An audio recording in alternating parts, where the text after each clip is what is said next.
નમસ્કાર. ક્ષત્રિય સમાજના સૌ આગેવાનોને મારા રામ રામ. હું પરસોત્તમ રૂપાલા રાજકોટની અંદર વાલ્મીકી સમાજના એક કાર્યક્રમમાં ભાષણ મેં કરેલું.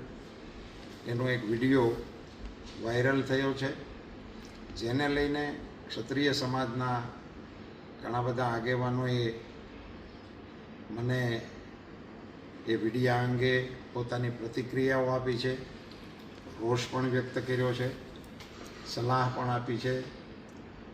આ તમામ આગેવાનોમાં અમારા વરિષ્ઠ આગેવાન ભૂપેન્દ્રસિંહજી ચુડાસમા, રાજ્યસભાના મારા સાથીદાર કેસરીસિંહજી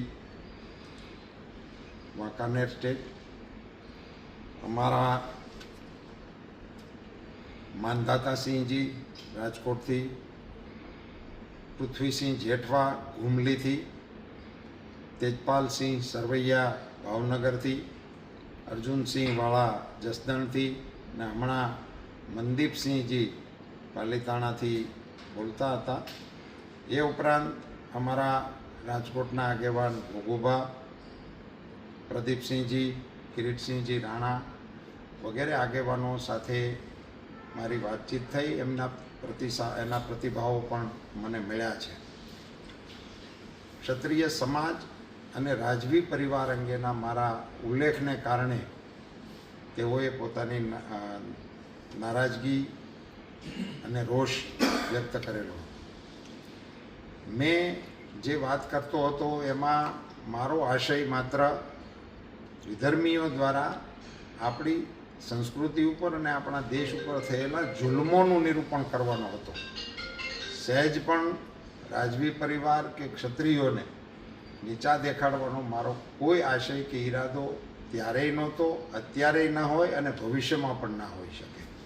તેમ છતાં આ મારા વિડીયો થકી કે મારા આ પ્રવચનના ઉલ્લેખ થકી કોઈ પણની લાગણી દુભાઈ હોય તો હું દિલગીરી વ્યક્ત કરું છું, દિલથી માફી માગું છું અને ક્ષત્રિય સમાજની ગરિમા અને ગૌરવની ખેવના ધરાવતો હોવાને કારણે આ માત્ર ચૂંટણીલક્ષી વાત નથી, પણ કાયમી ધોરણે આ પ્રકારના વિષયો પ્રત્યે મને પણ કોઈ પણ પ્રકારનું મનમાં ઓછપ કે ઉણપ લાવવા જેવું કે એમને કોઈને એમની ગરિમાને ઘસરકો પહોંચાડવાનો મારો કદી ઈરાદો ન હોય એવી મારી નમ્ર સ્પષ્ટતા કરું છું અને આપ સૌને આ વિષયને અહીંયા પૂરો કરવા માટેની વિનંતી કરું છું.